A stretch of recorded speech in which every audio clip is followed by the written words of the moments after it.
It's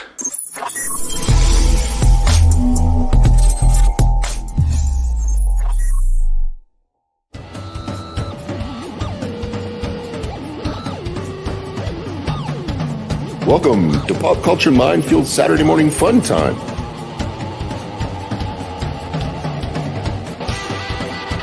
This is Zach's telling you to get those breakfast bowls ready because away we go. Hey guys, it's another Saturday morning / early afternoon across the country. Depends on where you're at. But we are here. Most of us are. Paulie is running a little late. He had to walk the dogs. I made my dog wait. I gave her begging strips to bribe her. So wait till after the show before I have to take her out. But we've got our panelists here today. We've got the always amazing Fat Steven Seagal. We've got Baron Tog here. We've got Deleted Scenes. And of course, as a guest panelist and soon to be regular panelist, my good friend Christopher. I always laugh when I see your name. I'm gonna pump you up here to the main screen, Chris. There we go.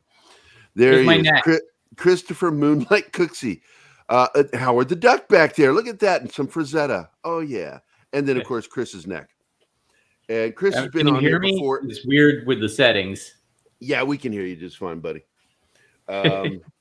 So this is going to be a fun morning. Paulie will be here soon. But more importantly, right now we have my good friend Storyman Jack. We're going to put him center screen here. Move me up there. And yeah, we got everything set up good. While we wait for Paulie, let's talk about how things are going with you. Because if you haven't seen it, it's in the video description down below.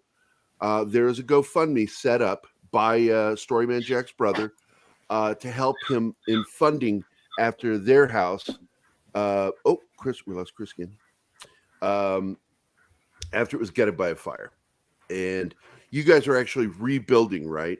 Not starting. Yeah, well, I'm in the house now. As you can see, the window behind me is still much smashed out.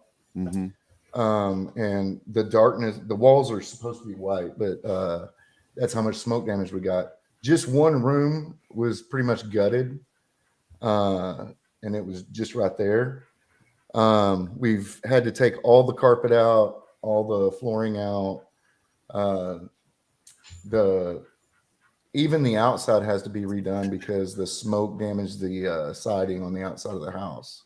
You know, I learned firsthand something about fires. Did you have the same problem with the chemicals in what they put the fire out with doing damage to? Partly. Mostly what we've come to understand is when the materials, because we're in a mobile home now. It's a newer. It was a 2009 mobile home, so it's built more like a regular house. But because of the materials, when they catch on fire, it's black smoke, and everything in that smoke is a plastic. So when it attaches to the walls and counters and things, it's like a layer of plastic on everything, and you can't get it off. That's when you have to have ServPro come out and clean it. Yeah. Because here's the other thing. Like my biggest concern was I knew all my physical art and all my merchandise and printed art was gone. It was gone. Close to about $10,000 in damage right there. My concern was my computers, and I know you had just gotten a computer. You brought that up. And all my graphic novels that haven't been published yet, stuff I'm still currently working on, years of fucking artwork and books that I have the masters of were all on this master hard drive. And the concern was that material that's in the liquid that they spray, if it had gotten into the hard drive, it would have destroyed the hard drive. Yeah. And when I got oh my God, I had to go in with a rebreather to go into the house to retrieve my computer. It was just sticky black, and took it to a friend of mine, Lawrence, who used to work with us on the show. and he salvaged my hard drive. And it is the only good thing that came out of that fire was that I saved my hard drive. Did you retrieve yours? Is what happened with your computer? What happened? I was in bed because I work overnight, and so they woke me up, and I came out in just sleep pants, and there was white smoke in the hallway, and we just replaced the air conditioner. You were there when it happened. Oh shit! Yeah, we spent $10,000 replacing the AC, so we thought that was what shorted out or something, because it was white smoke, you know. Well, we turned off the AC, and I went to go get the fire extinguisher, and by the time I got back, it was black smoke. We opened the doors to the bedrooms because none of the kids were even home, and her wall was just completely on fire. So I put that out with the fire extinguisher, and we busted out her window and used the water hose to finish it up. Well, 15 minutes later, the fire department gets here, doesn't even check the door, busts out this window, busts out our door. It wasn't even locked. And they run inside. Well, she had my Lord of the Rings Aragon replica sword in there. And this volunteer fire department used it to poke holes in the wall instead of their stuff. So that was pretty funny. But yeah, this is your campaign. I'm just letting people know what this is. Yeah. Yeah. That's the room that got gutted. What happened was my lovely wife is going through the change, and she keeps it really, really cold in the house. So my stepdaughter had a space heater in there. It wasn't turned on or nothing. That was so polite of you to say it that way, buddy.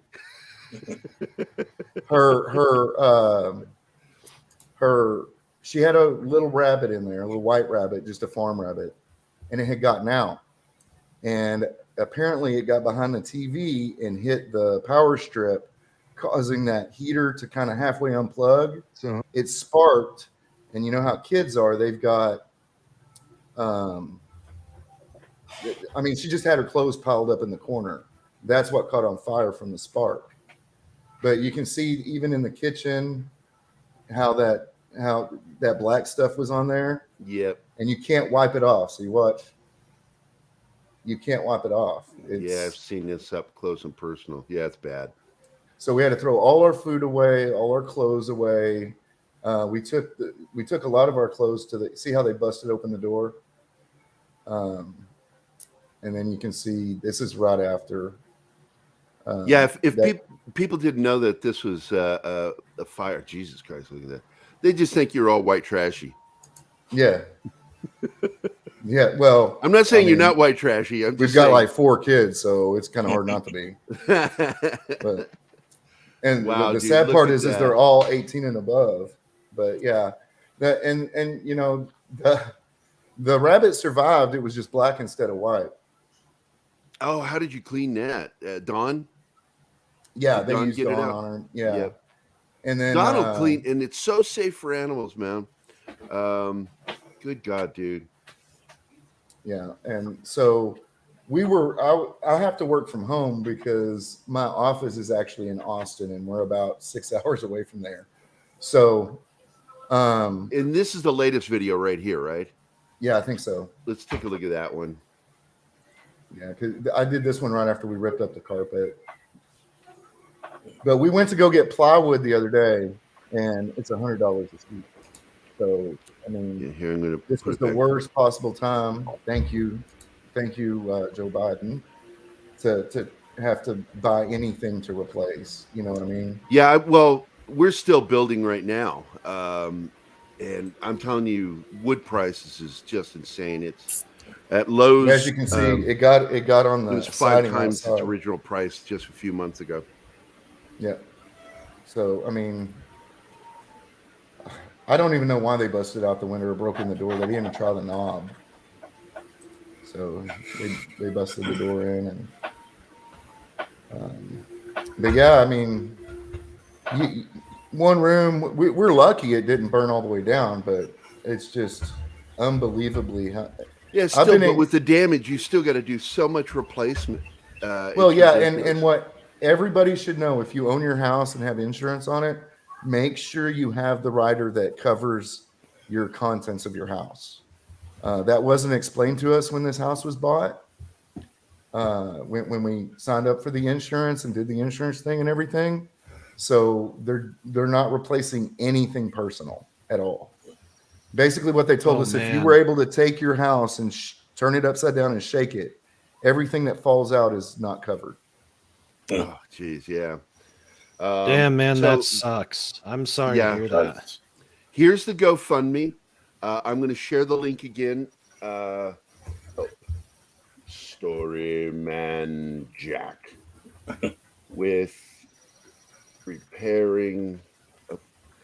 I forgot how to spell repair. REPAIR. You know, it's just really, it was just my fingers are big. Shut up, Steve. It's okay, sausage fingers. Jack, I have a question. If you have to do another GoFundMe, you're going to call Jack Needs Wood? Yeah, probably. There you go, guys. That's My the link wife if would. you want to help My him. wife would be happy about that. Yeah. So we'll go ahead. I'm going to stop sharing here. I want to thank you for popping on with me, Storyman. You can still hang out on the panel if you want to. Sure. All right, cool, man. Good luck with all that, dude. I'm still in the middle of it myself, so I fucking understand. Well, the biggest thing is it's really hard for me to get a story or two out. I've fortunately been able to. Yeah. But you know, if you don't stay on top of this YouTube thing, they just take all your subs away. Eventually, they just take them all. So, like, I jumped up to 464 in one day, and then all of a sudden, they unsubscribed my mom, my wife, my daughter, my son, and so I was like, you know, I was on Twitter. I said, "Hey, what the hell is going on? Every time I get a bump in subs, you take half of them away." And the people you're taking away are people that I know watch all my stuff, right? Mm-hmm. So instead of fixing it, they just followed me on Twitter. And I'm like, why the hell are you following me? Why are you following me? Oh, they have a survey for you, Jack. How do you rate this meeting with us not answering your questions? Yeah, I mean, because they just gave me the form. Like, oh, these are bots. I'm like, no, they're not. I think it was because I threatened to sue them and just to get to discovery. Oh, we lost Paulie and we lost Chris. Oh, But man. everyone else is over. Sorry. Oh, I was just gonna say, I'm sorry I'm late.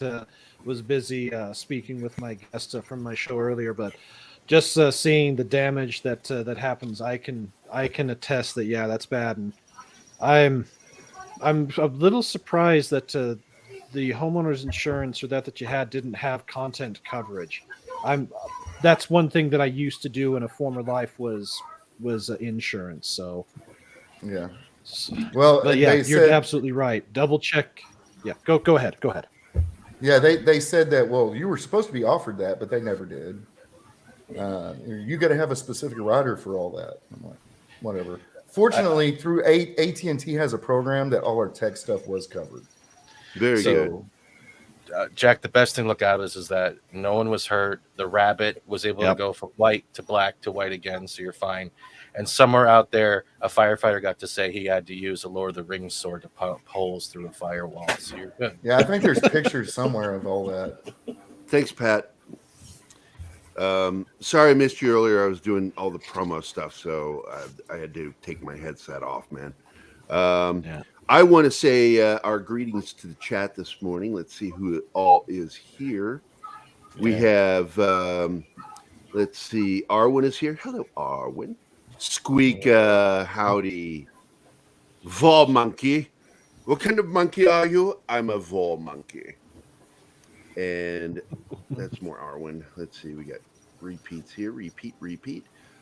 That's Pete, and repeat. Our good friend Dust Wolf and John is here. Let's see, lovely Sherry is here. And Peter Vinkman Fanside is here. Here for you. I'm going to play my favorite Ghostbusters moment. Where's it at? There it is. Hey, where these stairs go? They go up. There you go. My other favorite quote from the film is when what's his name? Bill Murray's character says, Peter. "Shh, do you smell that?" He shushes them to smell, to point out smelling something. I just thought that was funny. I think I was the only person that laughed in the theater back in '84.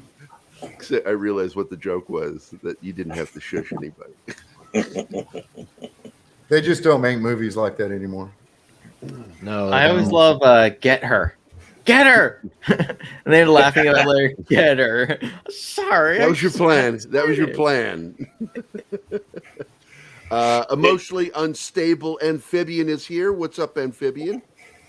Good morning, Aaron. How are you doing? Let's see who else is here. CJ Batpunk, what's up?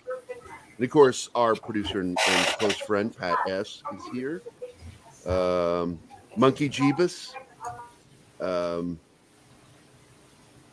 Do I hear a TV in the background? I hear something. It sounds like a TV or somebody's talking to somebody. It's probably Baron getting yelled at for not walking the dogs. When doesn't Baron get yelled at? I know. I'm always getting yelled at. What happened is my little doxy decided to push herself into my office, opening the door. My wife loves to listen to the TV loud because she's half deaf. That's what I was here. Okay. I'm like, turn your fucking TV. I'm yelling at the neighbor. Turn your fucking TV down. That's what our neighbors yell at us. Zacharad is here. What is up? 315.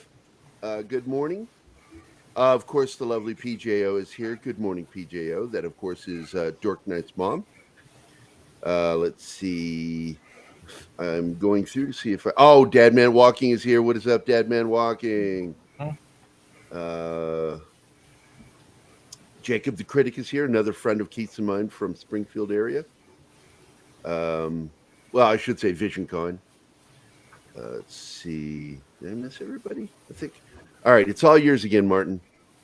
It is all yours. I will end with Peter Venkman. I didn't even know they did commercials for them. Nobody does. Again, because we opened the episode with our good friend, Storyman Jack.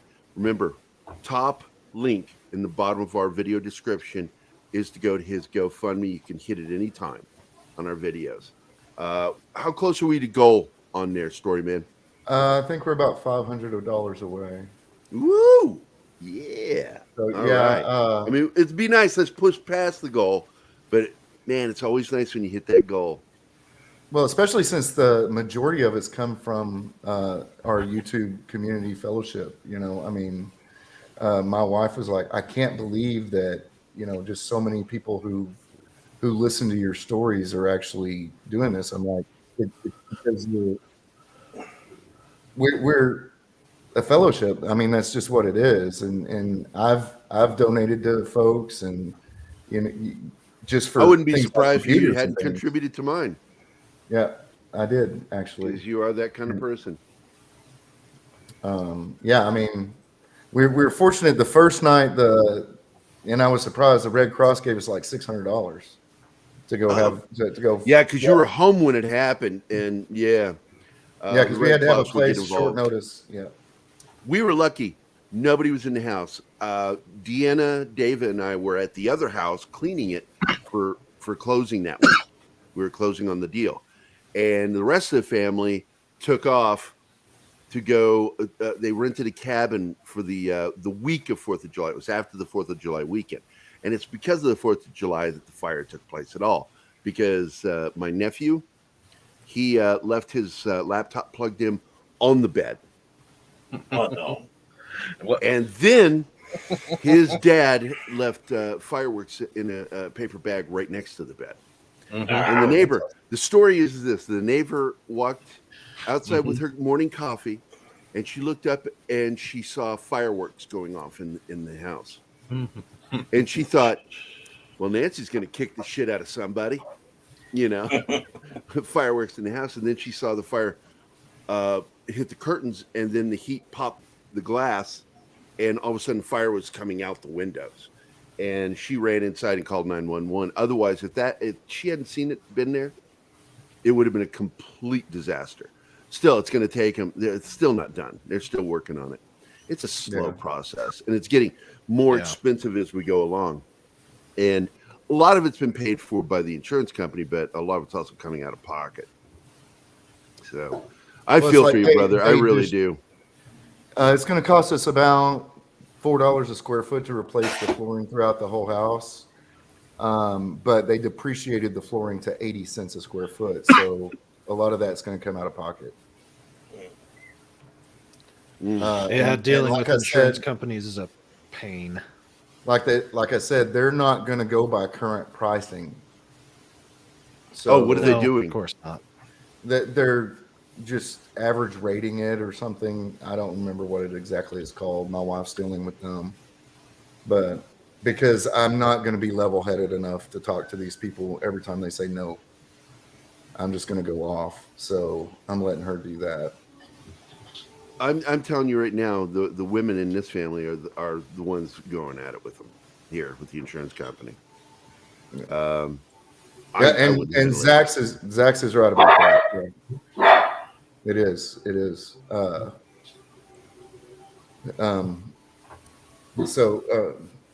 I'm Hold trying on. to write Let's. my What does he say? I'm digging your 500 Years After series.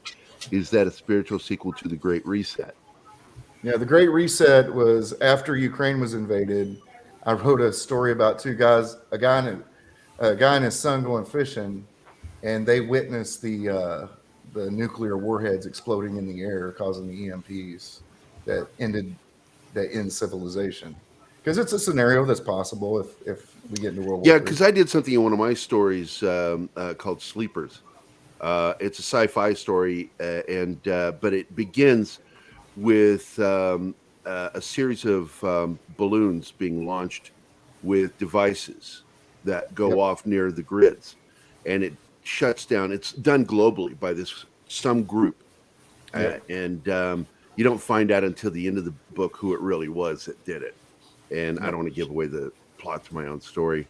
I did not write the script on this one. It was my story, but I gave it to a comic book writer, really good writer. And we started doing it. The first chapter is illustrated, and it's a mixture of artwork by Amina Mott and me. But immediately after that happens, then biologicals are launched in my story with the grids down and with the inability to respond. 70% of humanity is killed. Yep. Most of it in third world nations, but there's still in our society, North America, Canada, big drop. It's almost like a 40% death rate to 50 in the U.S. and Canada in the story. And so I like those kinds of stories that deal with the hypothesis, how it would work, and how you could, how bad guys, not you, how you could, really do damage to society. Well, this story is actually, I wanted to explore what would happen 500 years after all this stuff happened, and how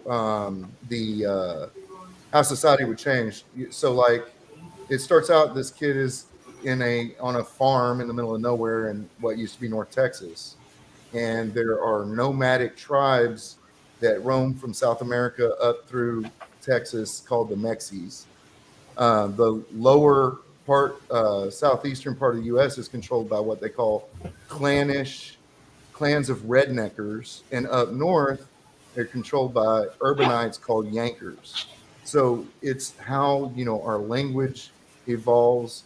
The leader of I haven't got to this part yet, but the leader of the clans, the rednecker clans, is called Florida Man. So it's taking kind of a pop culture and twisting it on its head and showing how things evolve over time, and how the history of what happened is actually a lie, and nobody really knows what happened anymore. Because after everything happened, disease sweeps the earth, and nobody can communicate, and 500 years is a long time.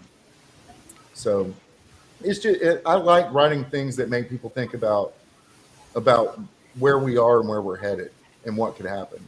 So Definitely sounds very interesting.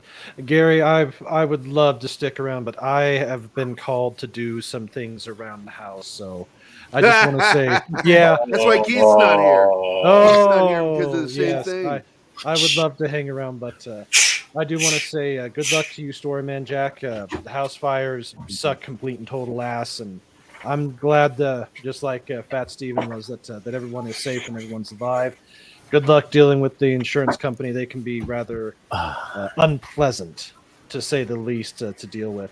And hello, Paulie. I gotta go, but I'll talk to you later, my friend. And to everyone else, real quick, Gary, if I may, we had a great show. Had Lofty Pixels on. He's here in the chat. He is an excellent guest and quite an editor extraordinaire. So, everyone, Outstanding. you Hi, have Lofty. you have a great day, and we'll talk to you later. Talk to you Catch you later, Brandon the Good Whip seeing you, guy. man. Love you, Oh, Brandon. that's right. One last Hope thing. you're well, One last bro. thing, real what? quick. I am above 4,000 hours. So, Oh, nice.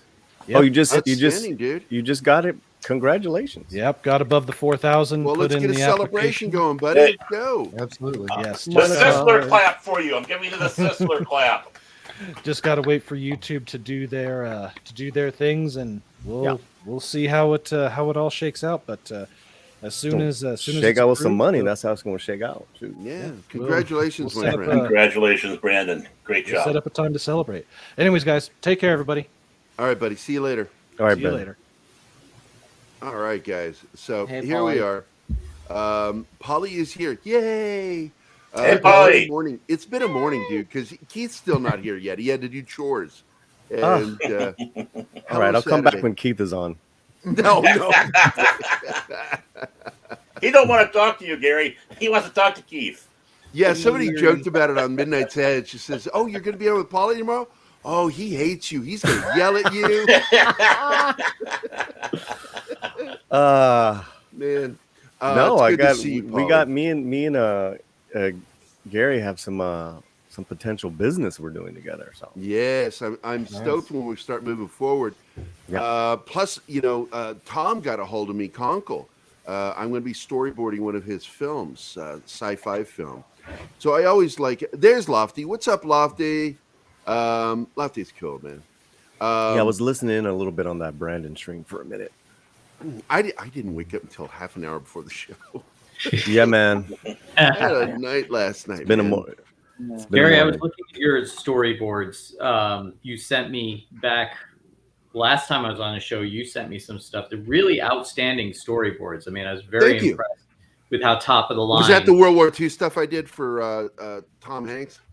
No, it was on your own project, which I don't know if. Oh, the alien one. That it's sort of like I didn't stop it, but it's like, man, I got too much going on. I can't do this right now, especially with the fire.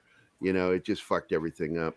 It takes a lot of time to get projects going. I mean, I've got 5 other projects going. Let me tell people who you are that are on. Who am I? You tell me. Christopher is I a don't friend know. of mine. It's He's also a something- filmmaker. He's worked on a lot of projects, including on the effects end for Harbinger Down, which you I can't Designing recall. for Harbinger Down. You designed for Harbinger Down, which is in many ways one of the best homages to The Thing I've ever seen. Oh, really? I'll have to- Yeah, and it's got one of our favorite actors from Millennium. I just forgot his name. Please remind me, Chris. Lance Henriksen. Lance Henriksen in it. Oh, Lance Hendrickson, yeah. Yeah. so- Dark. Chris is a Many, legit effects many guy. great movies. Yeah. And Chris Many, is a many legit great effects movies. guy and filmmaker. We're very good friends. I wish we were closer because we go too long without talking, and it annoys me. Mhm. Well, But you reached out and wanted to because join us on the sometimes- show. And I'm like, fuck yeah, be a part of the show. Come on, join the panel. Well, you put up too with you'll ring me up for a video chat and you'll just see I'm working on something, so you'll just look at a prop tree and hear my voice, and every once in a while a hand will just come in and paint something, and then I'll be over in another part of the room and that sort of thing. You're very patient with that sort of thing because I'm always doing something. And I'm a parent, and I have an extreme amount of patience with people because of my children. And my kids were like, "You never really lose your cool with us." I went, "No, because I tune you the fuck out." I was very good at tuning my kids out when they would get annoying and just focus on whatever I was doing. But Well, I wanna Paulie say is here for a hello. very special reason. Oh, don't worry about me. Don't. Yeah. No, I wanted to point out Oh, because I wanted Paulie's to here? Yeah, Paulie is here. Okay. I wanted to share my screen here. Of course, Paulie is from the awesome channel Latino Slant. And this last week, he's put out 2 videos, right? Or no, 3. You started even earlier than that. Look at all this stuff. I mean, if you hit the video tab, that's probably a better marker. I think it's been like 3 or 4 this past week. Go to videos, yeah. And hello, everyone in the chat. Hey. That brings up a question for me, since you guys are familiar with it. I've gotten several. I've been contacted several times by a company called Passion Flicks to write two stories a week for them. I have no idea. I mean, it's a U.S. company. I checked it out. Okay, it's not a porn company. No. It sounds like one. It though. really does. Yeah, it does. Well, the key person that runs it is a young lady from South Africa named Tosca Musk. And I don't know if that's it. It's Elon Musk's sister. Oh, So shit, really? Yeah. Oh, really? Yeah. And Right on. I'm still, because they said they would not let me retain creative control, I turned them down. Let's see. The one on Ryan Cross says, "Passion, turn your favorite romance novels into movies and series." And I don't. Contacted by so many people when they find out what you do, and it's always a bit fishy what they propose. You got to be really wary, especially when they contact you out of the blue. And Yeah, say, and hey, if you don't get to keep your content, I would be out quickly. Yeah. Oh yeah. Yeah, I told him, I said, I don't do anything unless I can retain creative control. I'm not going to end up with my stuff being like Star Wars. I mean, I know I'm not that good. I'm not great, but I will never make a deal where I don't retain creative control over my work. Yeah, and that's understandable. It's one thing if you're hired to work on somebody else's property, but when it's an original one, yeah, fuck that. But I wanted to get back to this. I have not watched this one yet, Paulie. I need to watch this after the show. The one you did on America Chavez. Well, yeah, I was gonna avoid doing anything Doctor Strange or America Chavez, but I kept getting requests. She's a great character, dude. I actually enjoyed her in the movie. Did you watch it? Paulie? What's that? Say that again. Did you watch the movie? I did. What did you think of what they did with her? It was a disaster. Oh, you didn't like it? No. See, I hated the comics, but I liked what they did in the film. Good. Paulie doesn't read the I'm comments. glad. Now I I'm really glad have you to did. watch your video so I can understand why I'm wrong for liking it. I'm glad you did. Yeah, I thought there was a couple endearing moments with her and Doctor Strange, but a few endearing moments here, some cool horror images here and there. It doesn't, it's lipstick on a pig.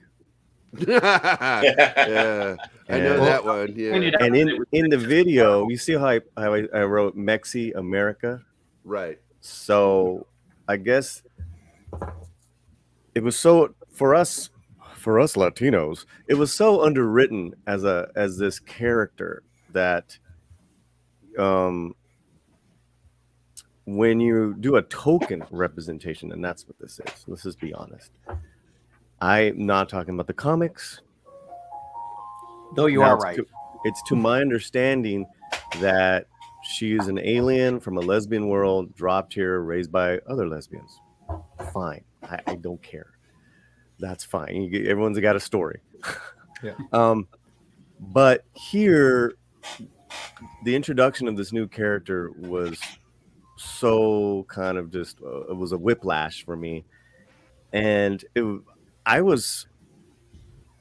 don't know why they were speaking Spanish just for the sake of speaking Spanish. And then she calls him at this one point stupid in Spanish. And it's not even Spanish. It's Mexican American slang for stupid. I'm like, well, but no Puerto Rican would say that. So I was just. What you're saying is it's bad tokenism. Well, I already said that. Yeah. Said that, right? And I'm Did you? getting I into didn't more of the. I'm pinpointing now with the slant ear, like why it was just done wrong. See, unless you kind of like know about the culture, it goes over, right? Most people's heads and ears. That's why they do it. That's why it's lazy, because no one gives Yeah. a shit, right? You're not gonna know that. Oh yeah, cool, But I wasn't alone, and that's in the video, and it just speaks to a further problem that of just Disney being generally offensive to people of all stripes, right? It's just Right. it's just garbage.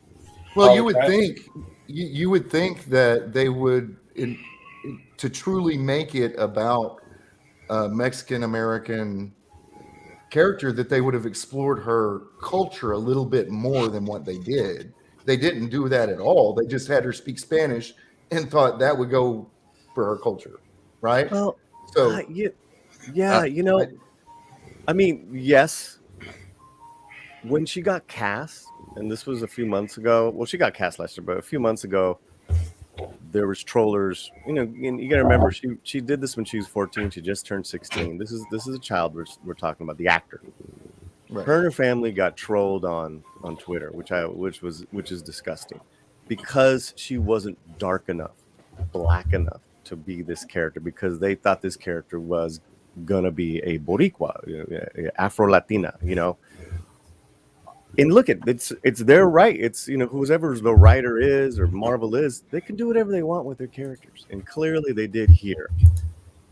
But it was like this generic. Look at me. I'm a Latina, and I'm raised by two women, lesbian family. I mean, I'd be pissed if I was coming from that community, because it was just too much of a whiplash, too much of we check that box. Let's move on. That being said, she did a terrific job with what she was given. Just fine, little act. Yeah, she's fine. Yeah, she did a good job. We talk about who was amazing working with what they all did. Yeah. Benedict and Elizabeth. I mean, these are actors at the top of their game. And Xochitl held her own. Yeah, I like those scenes where she was already at the temple at the end, kind of spoilers. She was at the temple at the end, kind of just starting to work out and trying to work her craft, and then going to Doctor Strange. I mean, I wanted more of that. More of that. But this film was so schizophrenic. So it's just like, whose film was it? Yeah.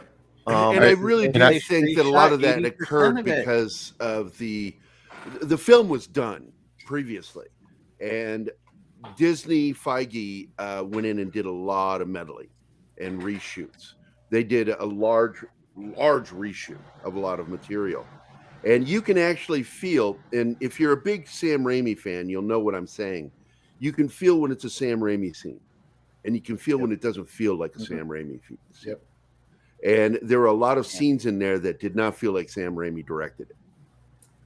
My biggest problem was it felt like an overpriced finale to WandaVision. I'm sorry. I got to take this business call. I'll be right back. No problem, buddy. I'm so sorry.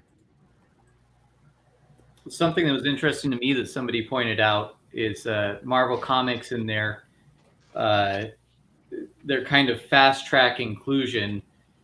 The only superpower they could think to give America a Latino character was the ability to cross borders. Yeah. Illegally. Yes. And it seems to be inherent in that these characters that they come up with, they're so one note, because in their... Well, this is a complaint I had the other day yesterday while talking with Chuck, is we get all these characters that are really, they could be anybody. It's not like we use Tremors as a great example of characters, a character-driven action/monster film, little elements of horror. But the fact is each character is designed a certain way, and the interactions between those characters are designed a certain way. and that is why it's such a great film. But now you've got these they're almost like puzzle pieces that are cut from the same shape, and it's like they're really not interesting characters. Well, not only that, but they kind of show the ignorance of these people that create these projects. They're falling all over themselves to show how inclusive they are, and they pick a demographic, but in placing them in, like you said, they're so one note. It's like, you don't know anything about these cultures. You don't care about these cultures. You just care about... Well, and that's really what this episode is about today. And that's why I asked Paulie to come on, was because he really made some points with his criticism of Disney, and the video is right here. I'm going to show this again. Before you do that, can I ask a question? Yeah. This video right here. Chris, maybe you also have a good answer, since Paulie's on the business call.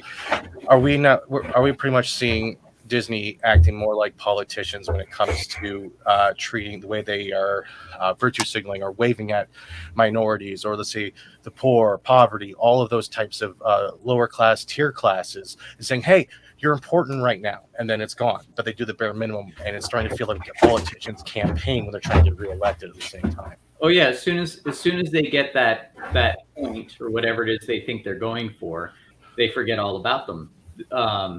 This is something that I forget who pointed it out, but it's like I was having a conversation with somebody about how we see the kind of emasculation, of a lot of Black characters, and it kind of just shows, it's like they want to include a Black character to show that they're not racist, but at the same time they strip away anything that might be threatening about that character and just essentially turn them into this kind of nerfed, emasculated, infantilized, just not even one-dimensional, like zero-dimensional character. They've just been relegated to a prop to show, hey, we've got a person of a different color in there, and but they don't have any idea of the culture, or they're afraid of the culture. Because if you do anything to actually show that person's culture, then they go like, "Oh, that's a stereotype." Well, no, it's not. I've been to other countries. I know people from other countries. I was born in another country. Even when I was born in England, I'm mixed family, Puerto Rican, Italian, British. I've had experiences with all those different aspects of my family. And if I talk about them or do an impersonation or something like that, people go, well, you're doing an impersonation of a stereotype. It's like, no, that's actually really how the culture is. But people are so afraid of stereotyping. They're afraid. Well, the fact is certain things that they call stereotypes are actually really pretty much what a culture is like. Yeah.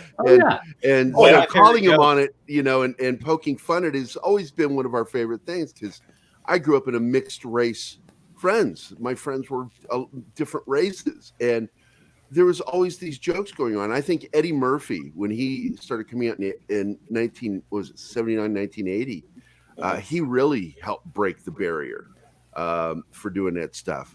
And so I think that calling out people's stereotypes isn't racist until you're being fucking malicious about it. I have to tell you, malicious, and malicious. Yeah.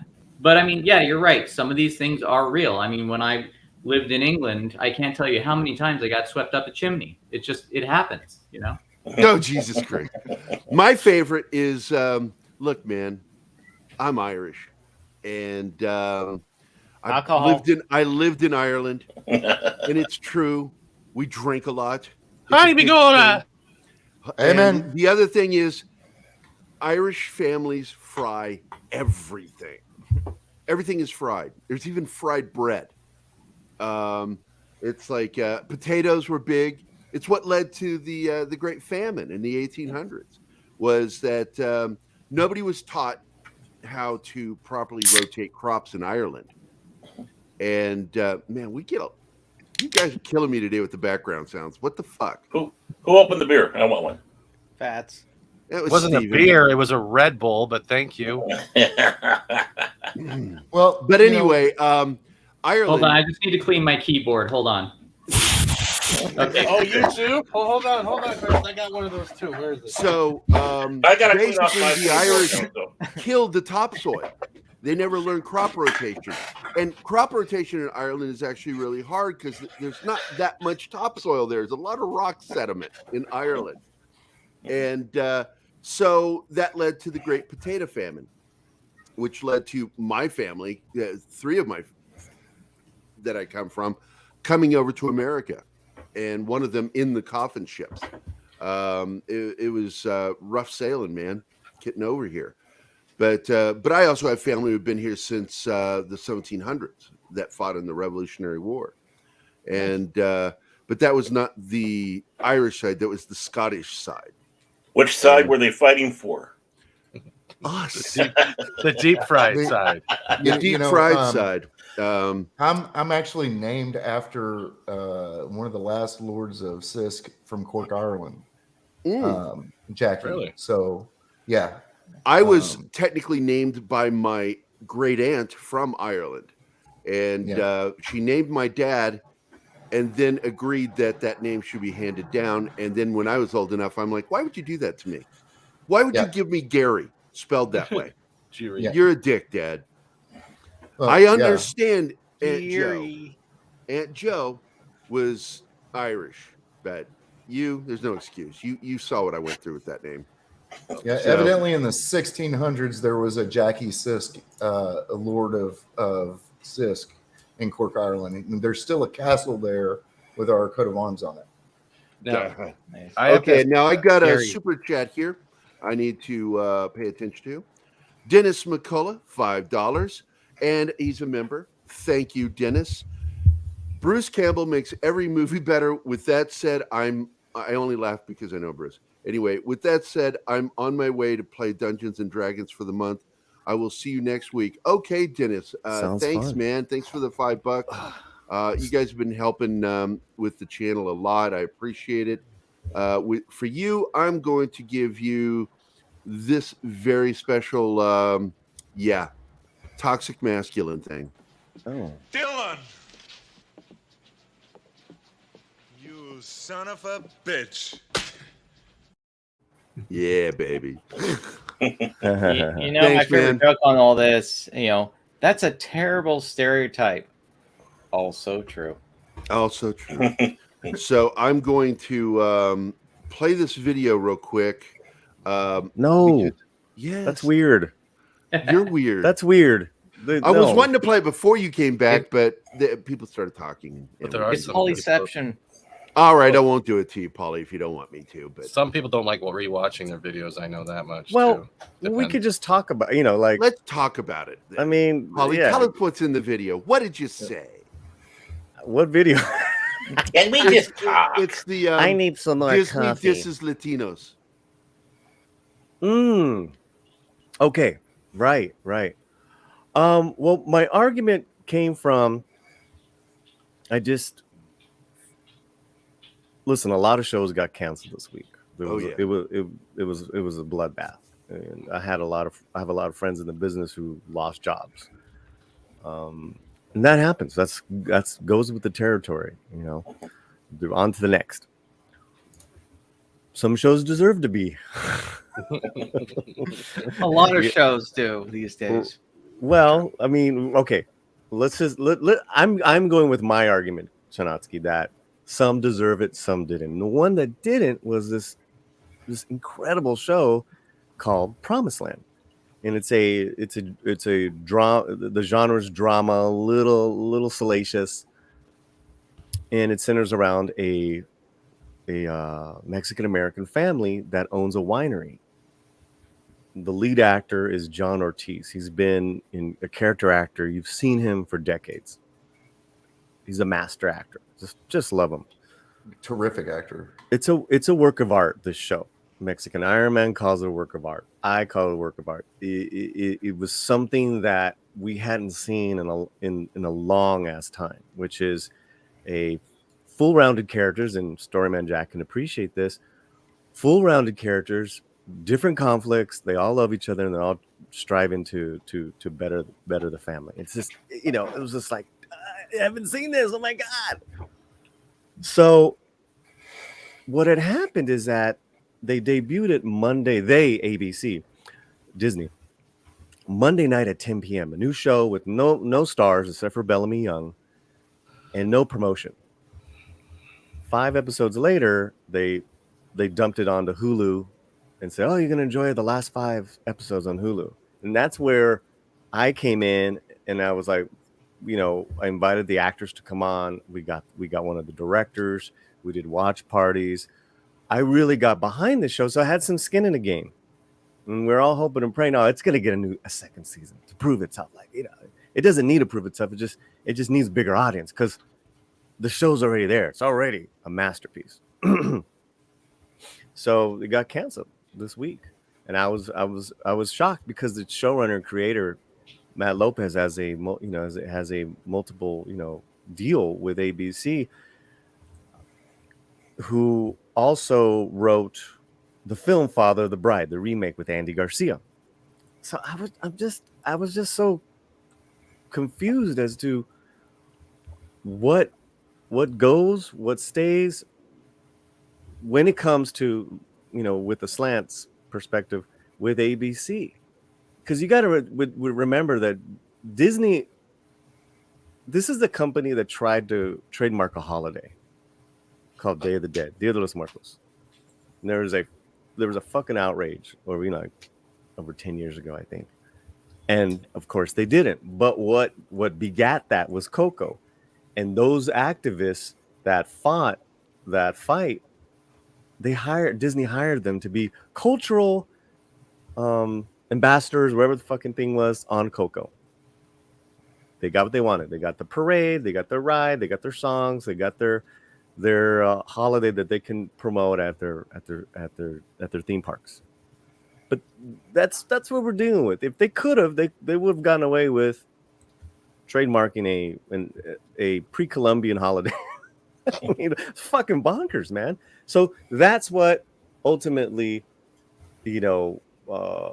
we're dealing with when it comes to getting great shows that happen to be Latino, whether it's Disney or Netflix, Amazon, and making them stick. So that's where this video came from. Disney dissing Latinos, because it was a total diss. It in front of and behind the camera of capable people, very talented people. And one season, I mean, to me, they wrote off this show from the get-go. No one heard about it. I don't know if you guys, I'm talking about even in the Latino community. No, but the greater Latino community, not the bubble of Hollywood Latinos, the greater Latino community. No one knew about this fucking show. So it said to me, Disney doesn't give a shit. ABC doesn't give a shit. Where they do, Gary, America Chavez, token this, token that. And I'd had it, man. I'd had it, and that was that video. It's a great video, man. I love you, man. I like the way you think. We don't always see eye to eye, and that goes with all of us, because I look at us we're a greater network. We are all connected in some way, our shows, and because we're all kind of friends. But I always pay attention to what you're saying, because I learn so much about new things. And I'd already seen Promised Land and was not going to watch it because I assumed it was woke because it was on ABC. But you were the one that got me, and I watched the pilot, and I'm like, holy shit, this is really good. Well, you make a good point there, because that's one of the big injustices of the woke movement is there are plenty of great actors, stories, etc. from different cultures, but we've gotten so much of the one note representation, which isn't really representation. It's just, some corporate person's idea of what a culture is. and you can tell they know nothing about it. We've had so much of that. The things that do come from other cultures or people of other races, when they do hit, it's kind of like people just automatically assume, oh, it's going to be another woke thing. Even with there's a lesbian character in the movie that I created, and when it came out, it was like I'd been working on it for so long before woke really took off. I was like, oh my god, my movie's finally out, and people are going to think it's woke because there's a lesbian character in it, and it's not. I'm sure there's a lot of people who have great projects who are going to suffer from that because it's just been shoved down our throat so much. It's what that a lot of people shy away from it. Like I did. I didn't want to watch it because I assumed it was woke. That's my point. And hold on, Paulie. No, go ahead, Paulie. Okay. That brings up another point because I truly believe Promised Land wasn't woke at all. The thing is that they had some, and that's what's fascinating because, they had within that family, a complex family, they had, gay kids, but it wasn't just about that. It was about a lot of things. It's about a lot, and so I'm wondering if, it didn't really match what we wanted. We're not gonna go with it. We'll go with this, Well, to go with it, chances are the executive just greenlit it to say over a dinner that they greenlit this diverse show and then didn't give two shits about it after. Well, that's it. That's the other thing you were complaining about is that they do this, and I was complaining about it too. Is they do this thing, and they go, "Look how woke we are. We're look at this. We're so awesome." And then they turn around and turn their back on this thing almost immediately. They turn their back on Promised Land. Yeah. One more thing before anyone else says anything. And with this video, John Ortiz retweeted it. I don't know if he saw that. Remember what he said? Thank you, Paulie Latino Slant. I talk to you more about marketing than the people they hired. There you go. That is a lead actor of a fucking TV show. What? That just upset me so much, guys. Because to get shitted on like that, to get disregarded like that, I don't care what color I'm not even seeing this as a racial thing. It's just a total disrespect of this man's craft, of everyone's craft. I mean, to not market some, it's just so weird, man. Okay, I'm done. The question, just let you know, Tom is in the chat. Tom said, yes, Disney is racist. I invited him to join us, but I don't know if he can join us. I think we got too many people here. I'm going to have to go soon, but just one point. Sure, buddy. Just relates to this. Somebody asked me to write a trans story, and I said, I'd be absolutely willing to do that, 100%. But I would have to have 6 months to interview different people because I have no idea what that experience is, because in order to write a story, I want the character to be realistic. I don't want it to be a token. I don't want it to be something like that. Right. And that's not what anybody's doing in Hollywood, except for on the rare occasion. They don't understand these characters and they're just shoving them in to check a box. And that's not how you're supposed to do these things. It doesn't make sense. It looks like Tom is trying to enter and we have too many people. I'm going to drop real quick. All right, Storyman Jack, I want to thank you for being here, man. And everybody remember the link is down below in the video description. Please help and contribute. Y'all have a great day. Okay. Take care, Storyman Jack. Take care. All right, bye, Storyman. The question I actually wanted to ask, and this might be a stupid question, could it be that Disney and or ABC, whoever was in charge, canceled this because they assumed it was going to be woke and not met with good eyes and good audiences, and they didn't even give it a chance? That's why the marketing wasn't even strong in this. Because I have heard of the name Promised Land of the show, but I never could get access to it because Hulu's not up here in Canada and stuff like that. So I don't even know if they promoted it outside of the U.S. Well, there's another thing with the confusion with the title because it was an older show. That had nothing, like a different show that was named Promised Land, like a religious show or I don't know what. So, when you're marketing something, you got to make sure like everything is, even the name of the show, I probably would have tweaked or something. I don't know, Stephen. I only heard of it because of you, Paulie. and same with Stephen. I'm in Canada too. Absolutely zero visibility or chance of seeing it legitimately here. Hey, I have a question. Tom wants to join us. I will leave. Oh, you just want to fucking leave is really what. No, that I'm is. being polite since Sorry, you you are leave, guys. hosting and you have Keith here. Well, we've got two people that are being quiet, Shanatsky and Deleted, and I was going to suggest one of them maybe hop out. I mean, Delete hasn't said a fucking word, man. What's up? He's been on mute. I'm quiet because it's hard to get a word in. Well, we do parliamentary, so it is a lot of people here. It's a lot easier if you raise your hand, but you can't see you. So, all right. But if somebody would bounce out, man, I'd appreciate it. So Tom can jump in here because I'm sure he's got some 2 cents on this. Good luck. Yes, Tom, jump in. Jesus Christ. I'll leave, guys. I'll leave. Don't leave, Paulie. No, I mean I'm only going to be here for 10 No, minutes Paulie. because I got to go to work soon. This show's about what you had to say. All right, so there you go, Tom. Jump in. So I just wanted to follow up on what was said earlier about representation. The difference between something like Promised Land and what Hollywood now sees as representation is it contains the bigotry of low expectations, and it is patronizing and condescending. Who is this Scottish guy, and how did he get in here? And what Promised Land was doing, I mean, I haven't had the chance to see it yet, but I will. I know it's only one season now, of course, is that it seemed to be far more complex than that, and it's made by people who understand the actual culture. That's not representation, that's storytelling, and that's that's good culture. Representation and diversity in Hollywood seems to be more patronizing, condescending. We're going to race swap somebody. That's us being representative. No, it isn't. That's very, very patronizing. Very, very cheap. I agree. What do you think? Well, it was. I want to let other Keith people is talk. here, by the way. Yeah. Hey, What's Keith. up, brother? What's up, man? Hey. I'm only here, by the way, because I want Paulie to take his top off again. It's not a show unless Paulie takes his top $50. off. $50. That's the going rate. Well, Tom is here too. Tom.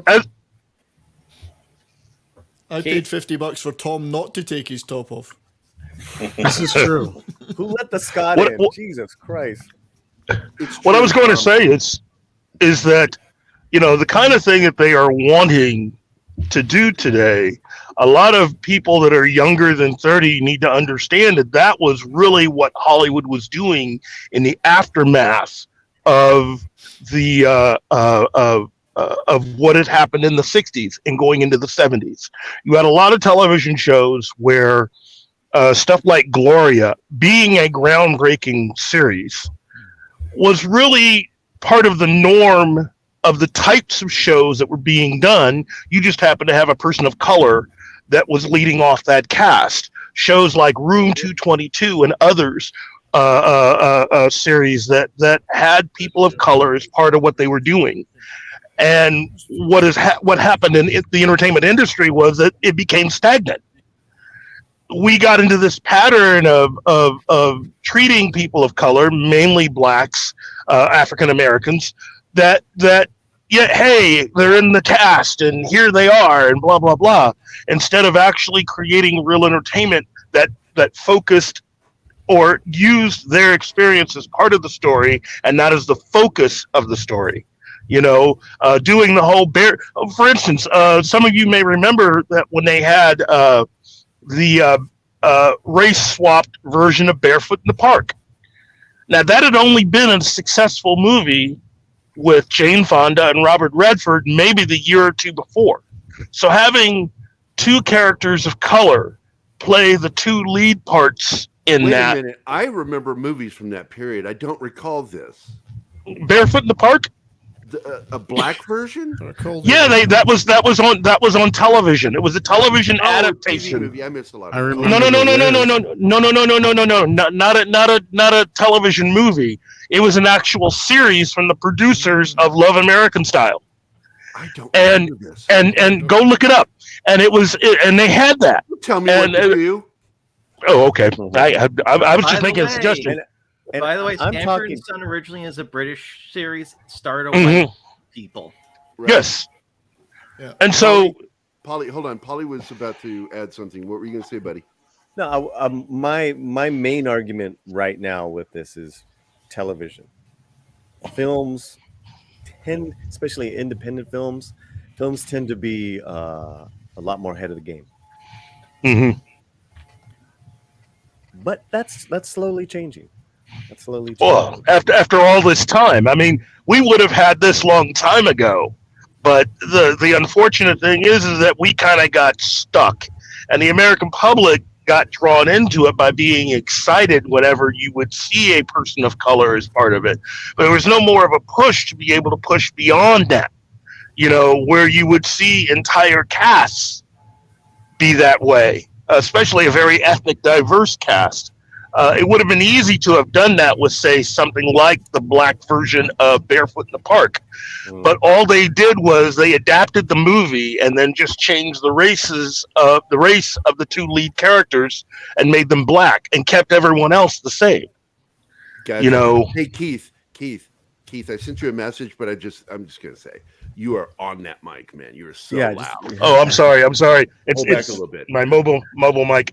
Okay, but you sound good. Hold on. Good. I've got to address something. You sound great. Yes, just loud. 32 flavors of Nick Weiser, $2 super chat. Panel of toxic men. I don't appreciate that, Nick. For that, I'm giving you this one. You pompous, stuck-up, snot-nosed, English, giant, twerp, scumbag, fuck-faced, dickhead, asshole! How dare you! That's what I said to you, Nick. Pretty much. So, Love you, buddy. Thanks for the $2. The conversation. Oh yeah, sure. I'm sorry. Go ahead. Oh, I was just going to end with this. Even a show that was considered to be very liberal, like MASH, basically didn't do well, in so much as that they took all of their ethnically diverse characters that were part of the original book and part of the movie and made sure they were all gone after the first season. Same thing with One Flew Over the Cuckoo's Nest. Yeah. Mm-hmm. Yep. Well, and I think I think that is a different discussion, Keith, but it's connected and it's all fascinating. Back to what Disney with Disney's doing, it's really their strategy is very interesting because they just greenlit a mini docuseries on Sábado Gigante, which was the greatest variety show that ran over 50 years every Saturday night in Latin America and the US. And Don Francisco was the host. And I'm like, that is a very smart move playing it. That's a very safe move, but also too, it's an international move for Disney Plus, for what is the other one that they have that they own? Streaming service. Help me out, anyone? They own FX. They own no streaming. It's an international one. They own Disney Plus. Oh, international. I don't know. Yeah, I forgot, but that is an incredible move on their part, and they got this documentarian filmmaker Alex Fumero, who did the Walter Miranda one for Netflix, which was a huge hit. So I see the strategy of going international Latino, but what happens ultimately, and this has happened decade after decade, the U.S. Latino, the American citizen experience of being Latino gets erased. The Lincoln Lawyer, which is a book of this lawyer who delegates law, runs a lot of his car. Is that Michael Connolly? Is Michael Connolly. Yeah. He's in the books related to Bosch. In the books, he's Mexican American. In the movie, he's Matthew McConaughey. Yeah, they whitewashed him. Wow. Now, this new series on Netflix, he's Mexican American. And I've watched 2 episodes. I'm like, this is good. Because so far, they're elevating the entertainment.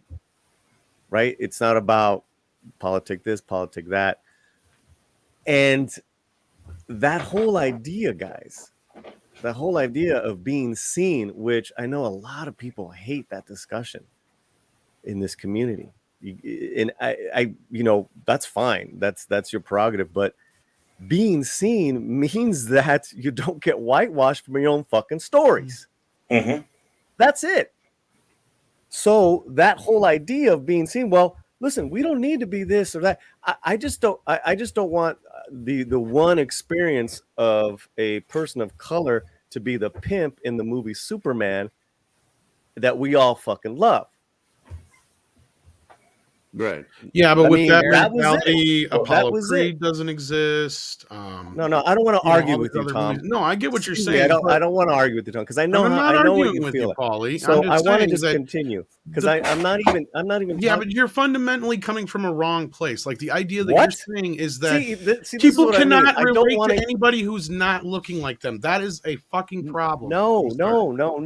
I laid out my argument by saying, and I'm going off of what Keith said, is that all our stories for decades have been whitewashed.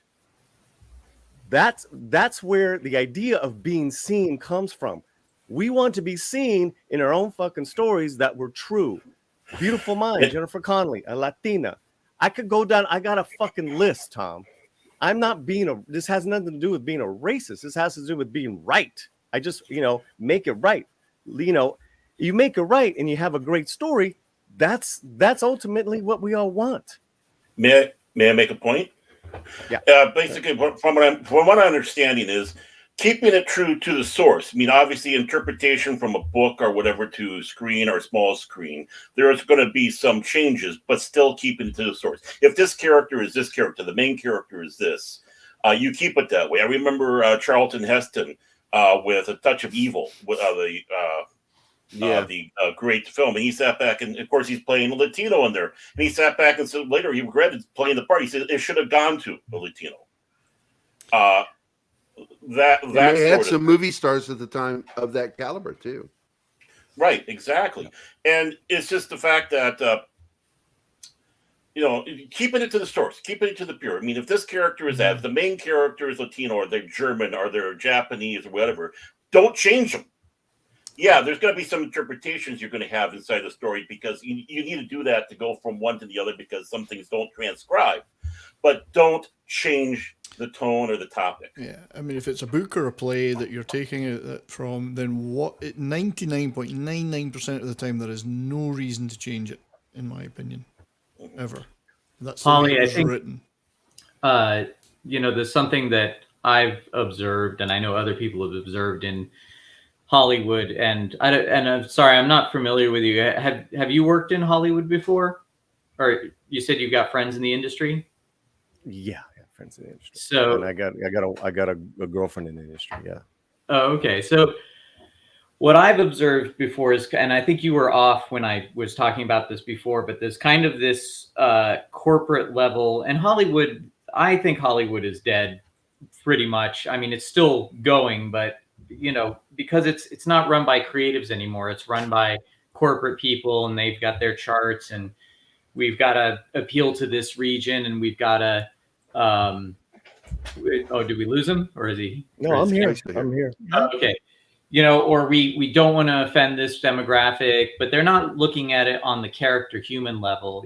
For example, I know that there was a big debate over Star Trek Into Darkness when they replaced Ricardo Montalban's character with Benedict Cumberbatch, and it was done out of all these weird reasons, one of which was that they were afraid that if they had a Latino villain that they would upset Latino people, and therefore they whitewashed them. The thing is, though, Montalban was not playing a Latino; he was playing somebody from Asia.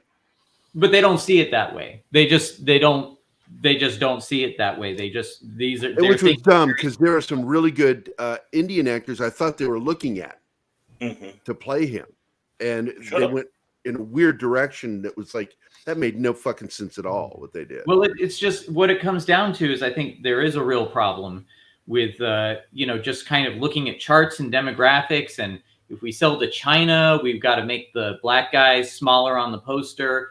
and all this stupid shit that or I think, remove them completely, because China and Japan are both very racist. yeah, well, really what it comes down to is this idea of making movies that appeal to everyone, that can sell to the widest possible audience around the world, and therefore they start looking like nitpicking these movies to death and replacing character, race, or whatever, or being afraid to represent a character as they would be from their culture. And then you just get this worthless mess that doesn't represent or appeal to anybody. And I think really it's that corporate greed of Hollywood that has caused them to go overboard with it. And they don't see what they're doing. They don't understand that there's probably more profit to be made by doing things that appeal to a certain audience. Because I know Japan doesn't worry about that. Japan doesn't worry about appealing to an American audience. They just do what it fits and works in their culture and that they can relate to. And what happens is a bunch of American people who are an audience for it. So I think that and I want to interject that because Japan, even Korea to China, those markets are very closed markets. They really are to their specific culture. Whereas the United States, we expect, because we are a melting pot country. The predominant languages in this country are English, Spanish, and French. Gary, also with Japan has a very idea of we're Japanese. Yeah, I know they're very super close. nationalist. Yeah, they're very nationalist. They're very closed in. China's the same way. So is Korea. But the fact is we're different. And the reason we're different, and this is one of the things I always say, what people tend to use is when we say, oh, America is so great, we got education, blah, blah, blah. That's not what makes America great. What makes America great is how we are so different from one another and still come together. What makes us great is how we do celebrate so much of our multicultures. And it's wonderful living in this country that anybody can start at the bottom and work their way up. That's what makes us great. This country so great. You just can't really find that elsewhere. But anyway, Manatee gave $5 super chat. Great show, guys. I'm a Latino, and they trying to label us. That's another one Paulie has an issue with is Latinx. I don't even know what it means. It's more woke crap. It has nothing to do with anything really. They get unhappy with a label and they just want to move on to another one. Yeah, Shanatsky. Real quick with it, going back to from what the guy before you had said, and Paulie were going into that they're not even going over the Chicana culture in the United States anymore, is because, as he put it, it's like they're trying to sell to the widest market as possible. They've basically turned American cinema into world cinema. So you can't make things specifically to the American market anymore because we're trying to sell it to the world. So they're going to just, the Latino and Latinas are just going to be dropped by the wayside because they're not the world. But they'll go like, we'll make this appeal to like South America or some shit like that. The specificity of our culture, i.e. the reason you would want to watch an American movie, you would think is because it's an American. I mean, that's all of our stuff that export out. We didn't care about it being world cinema. And it's an interesting paradox in that they want to appeal to the widest market as possible, and they delude the actual appeal of American movies in the first place, and they don't sell as well as they used to. Like, we still have the whole Marvel capital going on, but America is slowly starting to wind down, and like South Korea is kicking our ass. Yeah, I think your point is good because Hollywood succeeded in the past, the old model, because it did appeal to the world. Hollywood cinema was popular everywhere, but now in their attempts to try and make themselves representative, they've actually reduced that appeal in some way. It's like the formula works in reverse. So now you're seeing that foreign cinema like South Korea and India is starting to become more popular because they're still true to the entertainment model.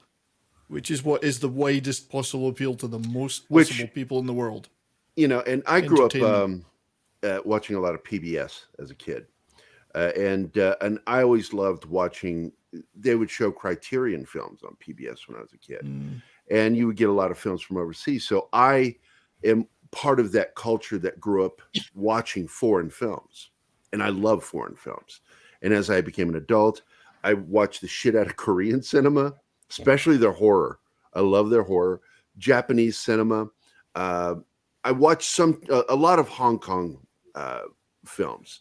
Not most of them. Yeah, most of them are martial arts. I admit it. Fuck you if you're going to make fun of me for loving martial Sorry, arts. marital arts or martial arts? No. Medital. It's hard to understand what you're saying. You're from Scotland. And if anybody doesn't know, 70 Show has joined us today. I have not introduced you on the show today. Oh, that's okay, mate. You're a good friend got of a mine. big panel. I'm doing a lot of talk, and I don't want to. I got to drop out in a few minutes. Unfortunately, because I got to go to work. Oh, exactly. I knew. I saw just in have a the short private time. chat you said you needed to go, but I got to be honest. I'm probably going to end this at an hour and a half because my dog is like really upset with you right now. And Everybody's upset with you. She's like looking at me like, now can we go outside? I've got to pee so bad. Because she really 70s rock fan. I've understood every word you said. I was born in England. He's lying. He's lying. Thank you for that. It's only the uncouth. I'm the translator for the Americans in my family. Indeed, it's the uncouth colonist above that doesn't get it. Yeah. Fuck you. I do want to go really- back to Paulie before we go because I will say one more thing, and then if you could do that, okay. because if Paulie will be involved in perhaps in what I'm about to say. Oh shit! which We is got another. we means need to of destruction. consider. Hold on. I'm sorry. I've got to. I always pay attention to these because it's just I'll forget them otherwise. Memes to destruction. $4.99 super chat. Thank you, sir. Evil must be vanquished. Let consenting adults engage in mortal combat under the doctrine of bodily autonomy. Legalize dueling, in my opinion. Have a nice day. Fuck. I've always said that dueling should still be allowed. Use lightsabers though. Deal with death by lightsaber. Or glowing dildos. I don't really care. They can be deadly. I'm going to tell you. Heavy rubber. Don't want to know. But Paulie, are you still here, Paulie? Paulie? I will just say one thing before I go, Gary, which is that there's also an element here, and Paulie will definitely have a view in this about the role of the actor and or actress, whatever term they wish to be called these days, in that they're being told, in effect, that you can't play a role unless you are that role. You can't play a gay character unless you're gay. You can't play a Latin character unless you're Latin. You can't play a white character unless you're white, etc. Well, it's etc. like the To me, that's casting of very this gay limiting. actor for Doctor Who. It's very I have limiting on concerns. acting. Well, the Doctor Who actor that just got cast is gay, and the immediate thing I said is good for him. Now, if they play the character gay because he's gay, I'm going to walk away. Yeah, I'm tired of this. It's acting. The It's play a pigeonholes for character. actors are becoming smaller. The hole that they're allowed to fit in is becoming smaller and smaller, and that includes the fact that you're being told, well, you're African American, you can play this guy here who previously was white. Well, that's not saying you're getting the role for being the best actor, or that the role is going to exist so that you can portray your acting skills the best. It's we picked you because you just happen to look right for what we want politically now. That's very limiting too. It should be you're I the agree. best actor or actress for the role. For the part. There you go. And that is the opportunities that you should be given. I mean, imagine being told you're not getting this part because you're the best actor. We just think you look right. Or you Yeah. happen to be the same sexuality as Well, the and I character. do know that looks play a big part in it. But hey, I've got another super chat here from Salty So I will Texas. drop out and let you do that, Gary. But thanks for letting me. All right, guys. 70s. Good seeing you, buddy. Have a great day. Have a great day. See you All later. right. How about yeah, you too. And Salty says, and I'm never going to dance again. Guilty feet have got no rhythm. Though it's easy to pretend, I know you're not a fool. George Michael, a god. Thanks, Salty. You're a Talking dick. about Frank Marshall. For that one, you get. Actually, I'm going to play two because I didn't give one to the last one. I'm going to give you. There we go. Do not need to defeat him again. He tasks me. He tasks me, and I'll chase him round the moons of Nibia and round the Antares maelstrom and round perdition's flames before I give him up. There you go, Salty. And for the previous one, I like you. You have balls. there you go. All right, Paulie, good. You're I'm back. Yeah, sorry about that. I wanted to ask, Pat, what's the path forward? How are we going to deal with this? Because we need to really address this shit going on, because it's not just Disney, and this really is just the tip of the iceberg. Well, I think that there's some some good signs. I did a video yesterday on new shows that were greenlit, and there's and it seems, for me, it seems like that next level. George Lopez is coming back to comedy format sitcom with his daughter, called Lopez versus Lopez, and it's literally, he's going to be. Yeah, I saw the trailer for that. Yeah, he's like the Archie Bunker to her and her Wokoso friend. So I think that's great. I like that. I do too. I like that idea. I love that idea.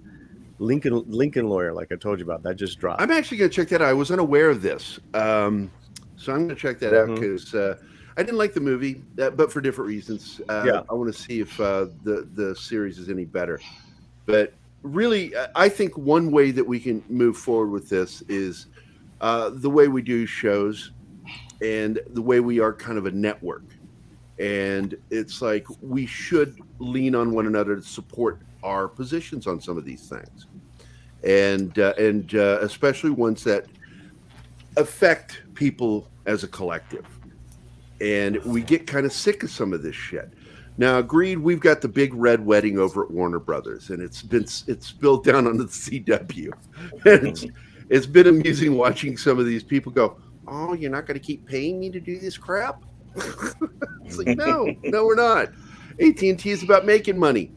So we're going to see the anti-woke wave take place. But at the same time, I don't want certain things like what you support in with Latino entertainment. It's like I don't want it to spill over into that. And that's sort of what it feels like happened here, is that they just stopped giving a shit. We put this show out, and they just, like, not even halfway through the season, gave up on it. Well, it's just so rare that any real good quality show, whether it's in any genre, and remind me about genre in a second, because I have another show to recommend that deals with Latinos in the U.S. and that it's not stereotypical or not token. It's incredibly rare. It just doesn't happen. Yeah. And you talk about nothing, and I'm not into numbers. Like the Hollywood owes us nothing, even though the numbers say, like, we're a big part of the population, we're a big part of the TV going population, but the representation is like shit. All right, listen, these companies do what they want. They owe us nothing, but it would behoove them to come out with great entertainment, and they don't have to cater, right?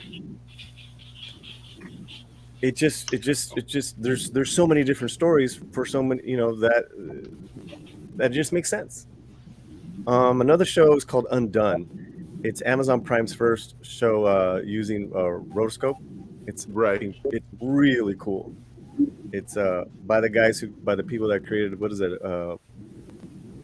What's it called? Bo Jackman? Bo Horse? Oh, BoJack Horseman. It's the same creators. And it's Romi's in it. She's in season 2. Rosa Salazar, who played Alita, is the lead. I'm like, wow, this is really cool. Was it Oda Kirk plays her dad? So it's Bob? like a mixed family, and the setup is that she gets in a car crash and she can start talking to him, even though he's been dead for years. Love it. Yeah, that So does that's sound interesting. yeah, that's called Undone. Undone. I'm actually hold on. I'm going to go check it out. Undone. Yeah. After the show. So I think so with this. Oh wait, I saw this on my list. Okay, Mhm. I'm going to go watch it on Amazon. All right. So that's to me that's my answer to your question. The path And to take. It seems that quality is in the entertainment, in the storytelling, is another level. It's not like the plight of my people. It's not, here's our Latinx, queer, everything. So it seems that this is quality. It seems that this quality of storytelling is that next level, and that ultimately is the path, because there were Latino shows, a couple Latino shows that got canceled because they were too narrow niche. It's just too narrow niche, whether I liked it or not. Well, that's the big thing, because you really should make everything accessible to other people that are going to enjoy it. So you really should be broad-minded when you make a show to make it, enjoyable for everybody. It's got to be. It's got to be. Because even if you get every freaking Latino in the U.S. to watch it, it still doesn't mean it guarantees success. So why would you just write something just for one particular set? You want to write, Luis Valdez. Oh, hi, Maria. Zoot did La Bamba. He says, I write for the universe. Fucking write for the universe. Well, let's see. I guess the way to phrase this, to break it down to a very simple phrase, it needs to have universal themes, but the details of those people's lives need to be right. They call it the rich perspective of one's experience. That's it. Yeah. You have a thought, Keith? I just personally have been saying for years that if this truly is going to be a golden age, and we are still kind of in that thing with comics, where is the Love and Rockets movie? Oh, I've been waiting for that for a while, because I almost went to work for Ledesma? Fantagraphic back.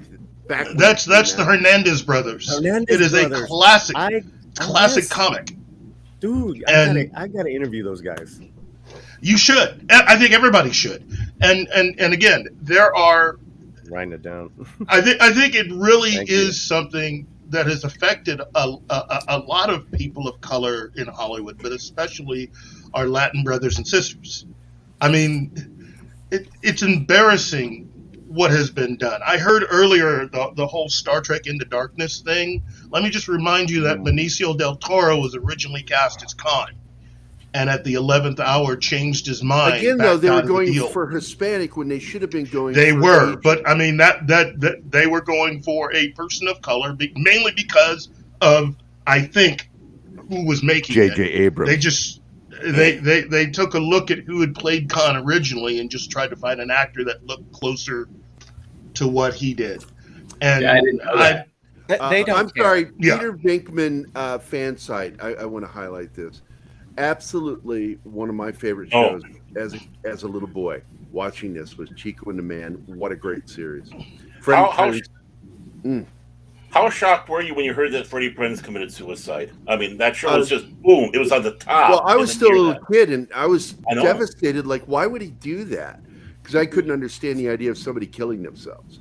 That's a great. The 70s that's shows. the point I was trying to say it before. Is like it hasn't always been this way. What you're talking about, Paulie, this is a more recent thing. In more recent years, we've seen this stereotypical bullshit.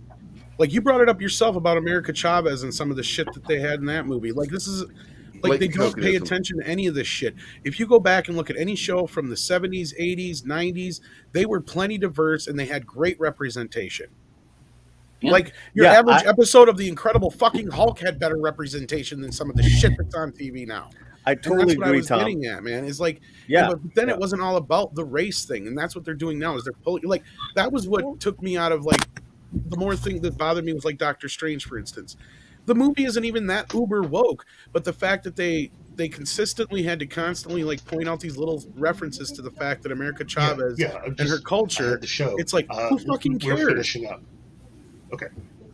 Like that's the part that I would bothered agree. me. Oh, I would agree. The 70s, the TV shows were revolutionary, from Welcome Back, Kotter to Sanford well, and we just Son. talked about Escape, not Escape from LA, Born in East LA, which it kind of was an escape. Oh my god, I love that movie.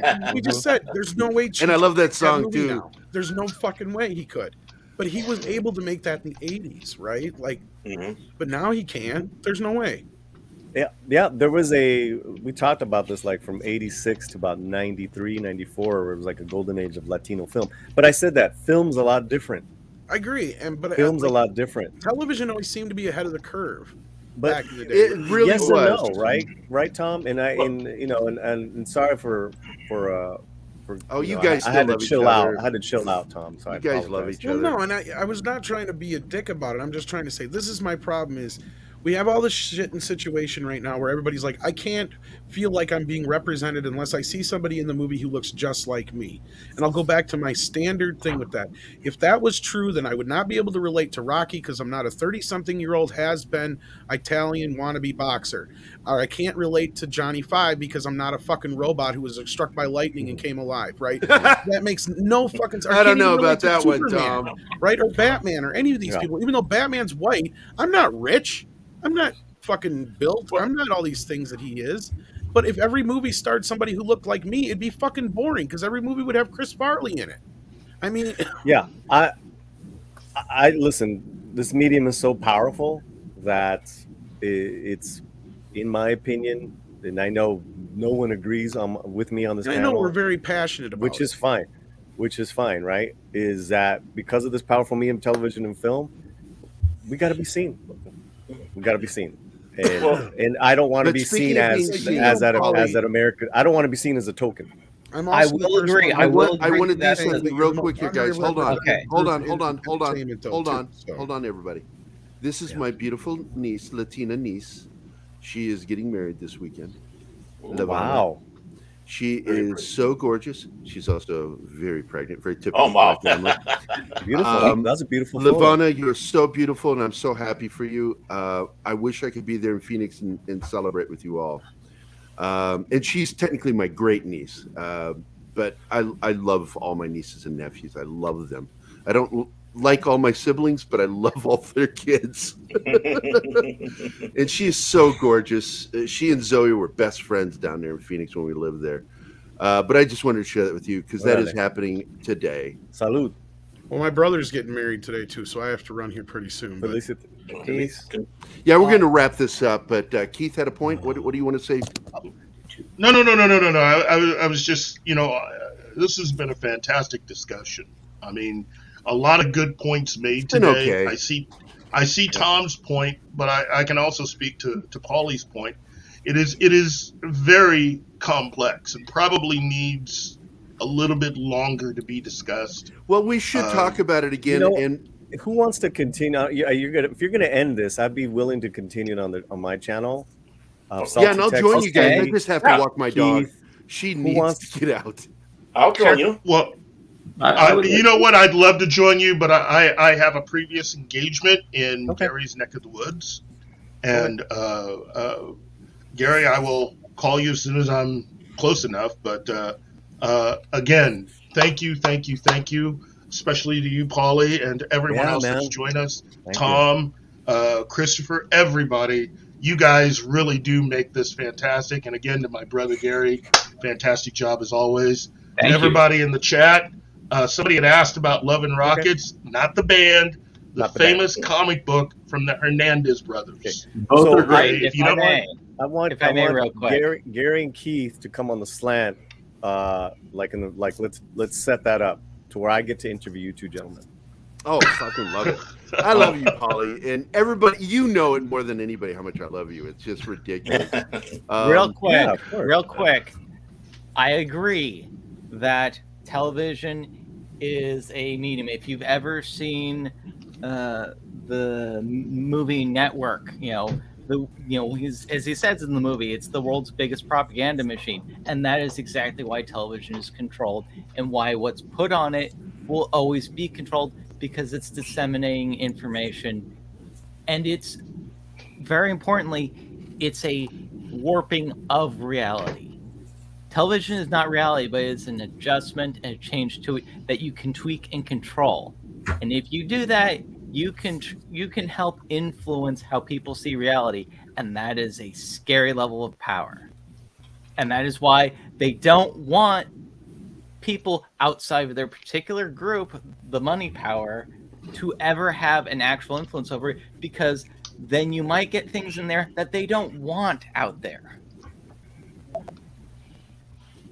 This is why I'm into independent film and why I'm such a big supporter of the independent market, because so much of what happens in the independent market has the opportunity to break away from that kind of control. That's, what the they cookie cutter films, I get Yeah. it. And because they're low budget, they have the opportunity to take more risks and still be profitable. Whereas these major Hollywood markets, they're just spending so much money. They keep such a tight grip on everything that it ceases to become even appealing. And I think that's why Hollywood is collapsing. They don't understand that they're cutting off their own blood supply ultimately. So, Paulie, I'm very interested in what you're saying. I cast someone from Argentina in my last film, and she said, this is one of the few roles I've had where I'm not playing like the over-the-top Latino character, I mean, yeah. I mean, I talk to my lady every day on the shit that they make her go out on. I mean, we're not even talking about Latino women in the roles out there. I mean, it is real. It is real. The stereotypes that are written. So, and if anything, guys, and we'll continue this talk with Salty Texas. If anything, we got to keep putting their feet to the fire on this stuff, because I'm not saying, and I don't talk about this on my. I don't talk about this in my videos every day. You guys know that. Mm-hmm. I cover a lot. I cover a lot of ground. I rarely, this is my commentary. Anyways. Well, yeah, it's about consistency.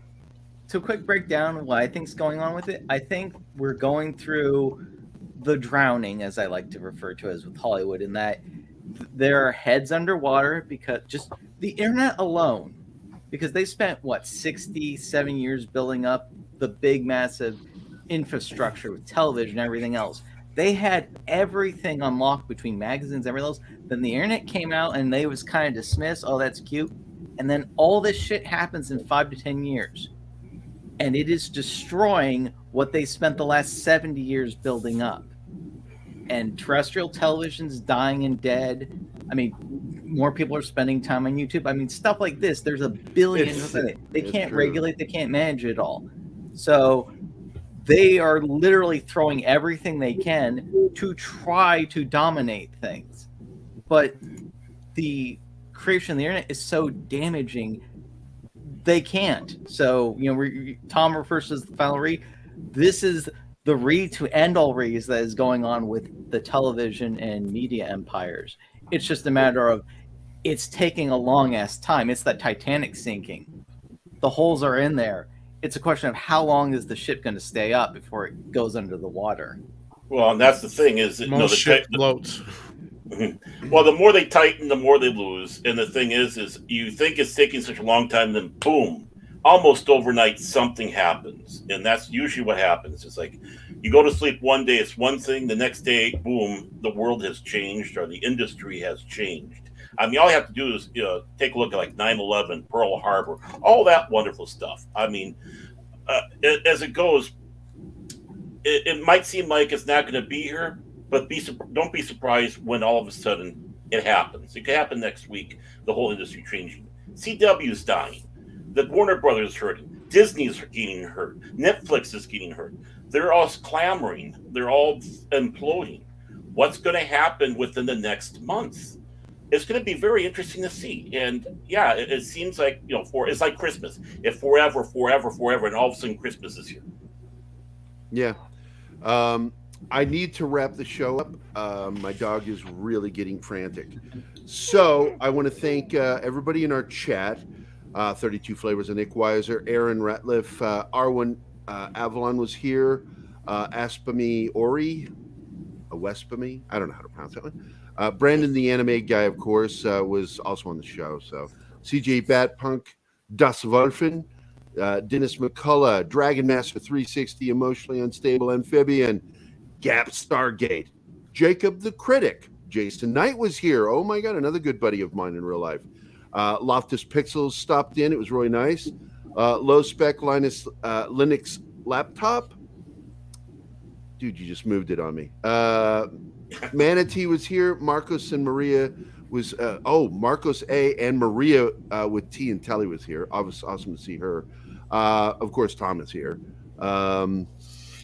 MVP Maxfield Von Priestley was here. Monkey Jeebus, Mr. Tickle Trunk, MV Penis, Pacific 414, and of course our producer Pat S. And of course the lovely PJO is here. Rogue Disney and Salt. And I want to shout out to also this amazing panel. You guys are great. Thank you for coming on, Paulie. I love you, man. Tom, thanks for dropping in, man. And I know things can get heated sometimes, but we're friends, and we do stick by one another, and we do love one another. Although I'm kind of iffy about Gary. I don't love you at all. Yeah, and same with you, dude. I fucking don't like you. You annoy me. Watching you, Shinatsky. Gary. Hey, Gary. Yeah, man. I just shared the link. So if anyone would like to head on over, me and Salty Texas C are going to continue this over on conversation. Twitter? I just put it here in your chat. Oh, I didn't see it. It didn't load in. And I think Steven's been trying to say something too. What the heck? Yeah, it's not showing up, Paulie. I Steven, can jump over what do you mean? No, what were you going to say, buddy? Oh, well, what I did want to say real quick is I've been watching the Amazon series Outer Range. Yeah.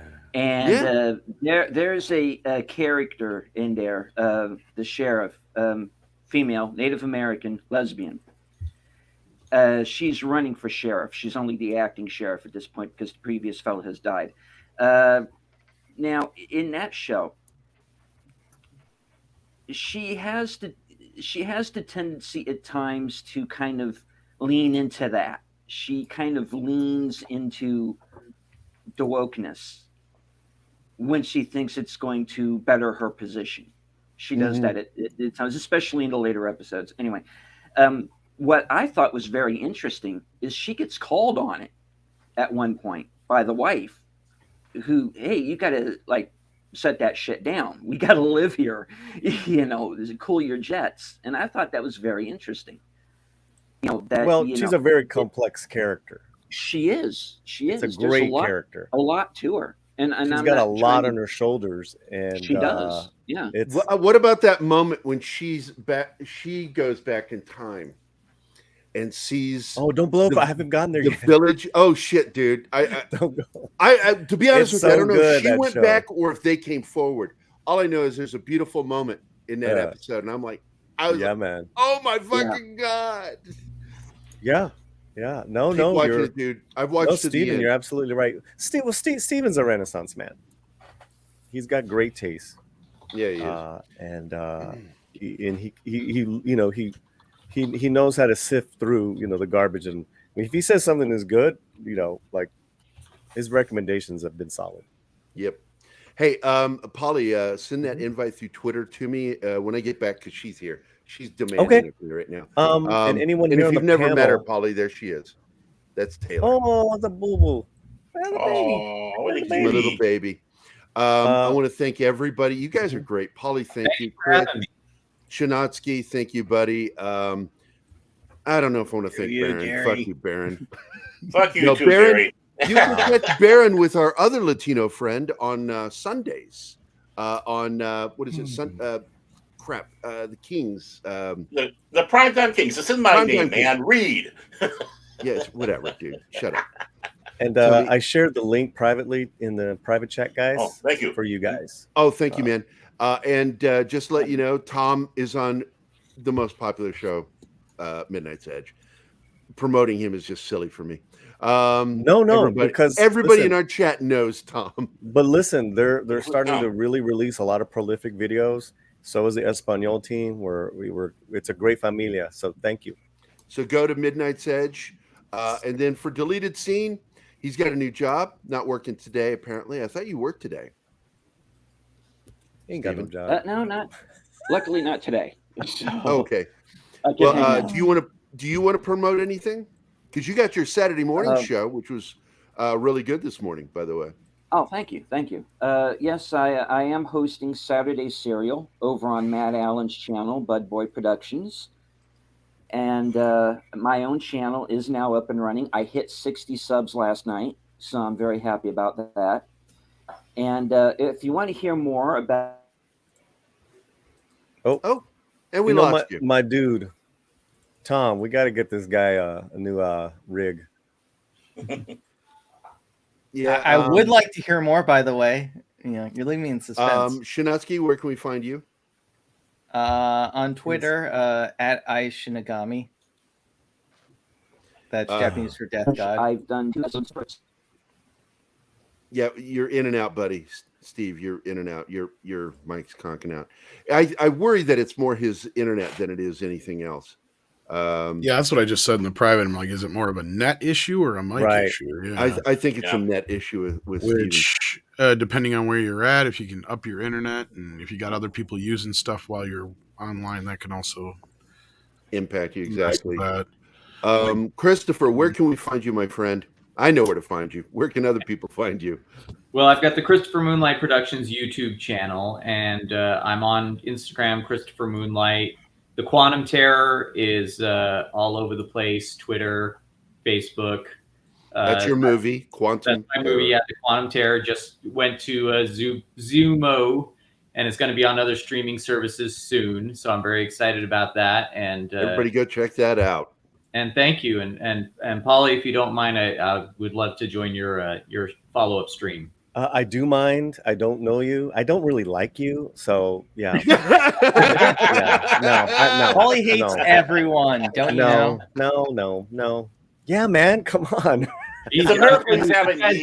Yeah, somebody's got to sit in my stead because I got to go to a damn wedding I don't want to go to. So I got to go see my brother get hitched for some stupid reason. But against my better advice, I mean, I told him don't ever get married. He didn't listen. Coming on, I told the kid 2 things his entire life: wear a condom, or at least pull out, and don't get married. That's all I told the kid. He did everything you said not to do. He did everything I said not to do. Yeah, first fucking man-to-man conversation we have. By the way, my girlfriend's pregnant. I'm like, you dumb fucker. Thank you, Gary, for having me on. Love you, man. I love you, Paulie. Yes, love you, thank you. Tom. This Love was you, years Karen, ago, Shinatsky, Steven, and Chris. No, love he's you done guys. all right for himself. I want to don't thank feel bad 70 Shows for coming on, man. I love that guy. Thank you, Keith. He knows I love him. I'll probably see him in a little bit. I bet you he'll show up while we're doing the stream. And who else was here? I don't want to forget. Oh, Fat Steven. Jeez. Yeah, Steven. Fats was here. Yeah, don't Thanks, forget Fat Steven. I love you, brother. He graciously stepped out so my fat ass could step in. So I'm gonna go. Come on over to the slant right now. Let's continue this. Let's hit these credits. See you there. All right. Bye, guys. Bye, everyone. Hey, guys. Thanks for watching Pop Culture Minefield. If you've enjoyed the show, please make sure to like, subscribe, and don't forget to click the bell icon for updates on our shows and channel. Also, please leave a comment, and we'd like to know what you thought of the episode, as well as letting us know if there's something you'd like us to cover in a future episode. Don't forget that you can become a member of Pop Culture Minefield now. Make sure to visit our membership page and merch store at popcultureminefield.com. You can always find Pop Culture Minefield on Twitter, Facebook, Instagram, YouTube, and Twitch.